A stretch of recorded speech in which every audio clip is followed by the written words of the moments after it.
মাগরিবের আজান দিচ্ছে। হঠাৎ মায়ের ফোনটা বেজে উঠল। মা ফোনটা রিসিভ করতেই ওপাশ থেকে আমার দুলাভাই বলল, আমার আপু নাকি খুবই অসুস্থ, হসপিটালে নিয়ে গেছে, আমরা যেন তাড়াতাড়ি হসপিটালে যাই। এই কথা বলে তাড়াতাড়ি করে ফোনটা কেটে দিল। বাবা মার সাথে আমিও যেতে চাইলাম, কিন্তু মা নিল না, কারণ কিছুদিন পর আমার এসএসসি পরীক্ষা। মা বলল, আপুকে দেখে আজ রাতেই চলে আসবে। এই শর্তে আমাকে একা রেখে মা, বাবা আর ছোট বোন চলে গেল হসপিটালে। সন্ধ্যা থেকে রাত 11টা পর্যন্ত আমি বাসায় একাই আছি। বাইরে টিপ টিপ করে বৃষ্টি পড়ছে। মাঝে মাঝে ভয় লাগতেছে, আবার ভালো একটা ফিলিংস কাজ করতেছে। হঠাৎ রাত 11:30টার সময় কলিং বেলটা বেজে উঠল। দরজা খুলতে দেখি মা, বাবা আর ছোট বোন দাঁড়িয়ে আছে। মা খুব রাগী চোখে আমার দিকে তাকিয়ে আছে।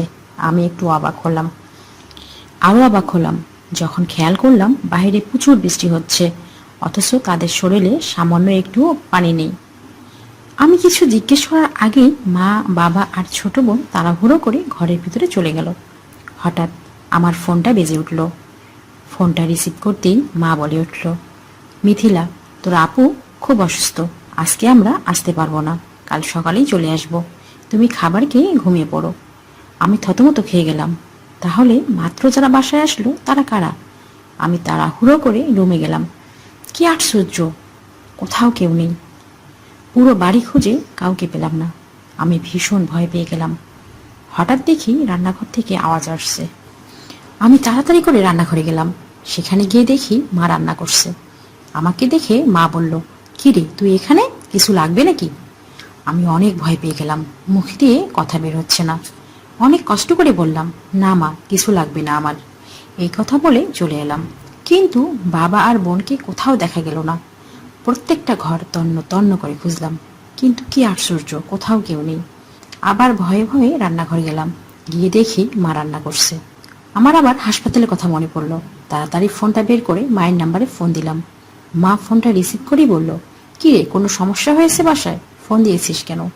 আমি বললাম, না মা, কিছুই হয়নি, এমনি ফোন দিলাম আপুর খবর নেওয়ার জন্য। ফোনটা কেটে দিয়ে আমি এবার দুলাভাইয়ের কাছে ফোন দিলাম। দুলাভাই ফোন ধরলো। আমি বললাম, দুলাভাই, আপু কেমন আছে? দুলাভাই বলল, তোমার আপুর অবস্থা খুব একটা ভালো না। তারপর দুলাভাইকে মায়ের কথা জিজ্ঞেস করলাম। আচ্ছা দুলাভাই, মা বাবা কি হাসপাতালে? দুলাভাই বলল, হ্যাঁ, এখানে, কাল সকালেই চলে যাবে। আমার সাথে এসব কি হচ্ছে কিছুই বুঝতে পারছি না। আমি আবার ভয়ে ভয়ে রান্নাঘরে গেলাম, গিয়ে দেখি মা রান্না করছে। মা আমাকে দেখে আবার বলল, কি রে, রান্নাঘরে আবার এসেছিস? এই কথা বলে ঘাটটা পিছনের দিকে ঘুরিয়ে আমাকে বলল, কিছু লাগবে? লাগলে বলে ফেল। আমি ভয়ে থরথর করে কাঁপছি, কারণ কোনো মানুষের পক্ষে এভাবে ঘাট ঘোরানো সম্ভব নয়। এমনভাবে মায়ের মাথাটা চারপাশে ভন ভন করে ঘুরতে থাকলো। আমার ভয়ে জ্ঞান হারানোর মতো অবস্থা হলো। আমি ভয়ে রান্নাঘর থেকে দৌড়ে আমার রুমে চলে আসি। এসে দেখতে পাই মা আমার রুম পরিষ্কার করছে। আমি সাথে সাথেই জ্ঞান হারিয়ে ফেলি। পরের দিন সকালবেলা নিজেকে হসপিটালে আবিষ্কার করি।